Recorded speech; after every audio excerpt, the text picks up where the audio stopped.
Here are 4 types of ballot initiatives you may see at the polls this election. Number 1 is reproductive rights, which is possibly the most common type of referendum voters will see on their ballots this year. There are 10 states with reproductive rights on their ballot: Arizona, Colorado, Florida, Maryland, Missouri, Montana, Nebraska, Nevada, New York, and South Dakota. 7 states are asking voters whether to amend their state constitutions to recognize the right to an abortion. Nebraska is asking voters whether to prohibit abortions in the second and third trimesters, except medical emergencies and when the pregnancy results from rape or incest. Marijuana is on the ballot in 4 states: Florida, North Dakota, South Dakota, and Nebraska.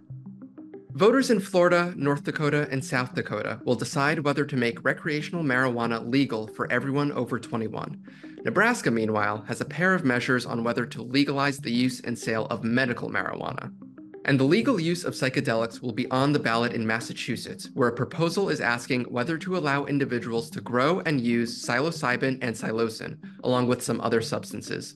A state commission would also be created to oversee and regulate the substances. 2 states will decide on involuntary servitude, which is when jails and prisons employ incarcerated people by force for very little pay, according to the ACLU. Voters in California and Nevada are deciding whether involuntary servitude should be allowed as a form of criminal punishment in jails and prisons. Lastly, minimum wage will be voted on in 5 states.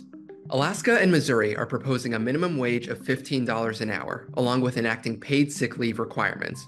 California is looking to raise its minimum wage to $18 an hour, while Massachusetts and Arizona voters will decide on ballot initiatives that could change how tipped workers are paid, potentially aligning their wages more closely with the state's minimum wage. Americans across the country are hitting the polls to weigh in on nearly 150 ballot measures, decisions that could alter the landscape on a variety of issues.